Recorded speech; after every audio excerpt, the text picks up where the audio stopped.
कल पर full stop लगाना है। बोले जो होगा आज ही, जो टारगेट मैंने सोचा है वो मैं आज ही कंप्लीट करके उठूंगा। कल फिर नेक्स्ट टारगेट, नया टारगेट होगा। दिन भर दिन टारगेट बढ़ते जाएंगे और आगे हम बढ़ते जाएंगे। समझ में आएगा नहीं समझ में? कल पर मत छोड़िएगा प्लीज, क्योंकि जैसे ही आपने बोला कल कर लेंगे तो ये बात आपको यहां लेके जाएगी और ये बड़ी खतरनाक बीमारी है। कैसी है? खतरनाक बीमारी है। ऑनलाइन या कहीं पर भी आप कोचिंग करते हुए बच्चों से पूछोगे तो बोले क्या सिचुएशन है, बोले सर बैकलॉग है। होने क्यों दिया? बहुत सारे मतलब अपार्ट फ्रॉम नेचुरल रीजन, कई बार तबीयत खराब हो जाती है तो नेचुरली बैकलॉग होगा, but apart from natural reason इसका जो बनने का कारण है दैट इज 99.99% केसेस में होता है मन। सर इच्छा नहीं हो रही, आज तो किसी ने बुलाया है, आज दोस्त का फोन आया है, आज घर वालों ने कहीं जाने का प्रोग्राम बनाया है, उस वजह से आपका बैकलॉग इकट्ठा होता जाएगा। और फिर आप एक मूवमेंट के बारे में एक मूवमेंट के बाद सर्च करोगे कि बैकलॉग कंप्लीट कैसे करें। खुद सोचो, आपने एक जगह जहां पे आपको पढ़ाई करनी थी वहां पे आपने पढ़ाई नहीं की, उसकी वजह से आपका बैकलॉग बना, तो अब उसको कंप्लीट कैसे करोगे? क्या दिमाग में आता है? लॉजिकल सी बात, मतलब बिना दिमाग वाला सवाल है ये कि आपने एक जगह पढ़ाई करनी थी बट आपने उस टाइम पे पढ़ाई नहीं की, अब वो चीज आपको परेशान कर रही है, अब उसको आप ओवरकम कैसे करोगे ये बताइए। सर उसको ओवरकम करेंगे पढ़ाई करके।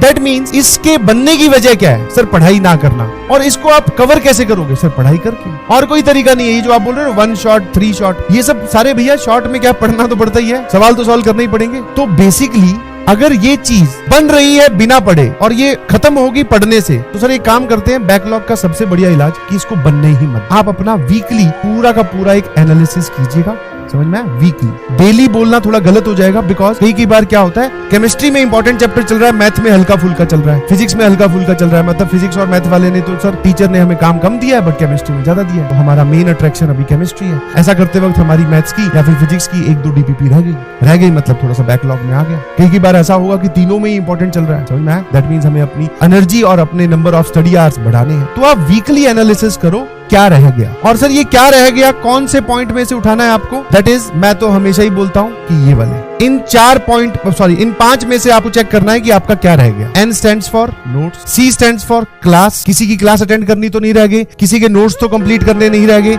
E स्टैंड्स फॉर एवरीडे, और जब आप इसको एवरीडे देखोगे तो आप जो है C stands for class, N stand for notes, E stands for everyday. जब आप इसको एवरीडे देखोगे तो आपका वीकली भी एनालिसिस एकदम सही आएगा कि हाँ भैया अपना कुछ नहीं रहा, छोटी मोटी कोई चीज रहे तो संडे वाले दिन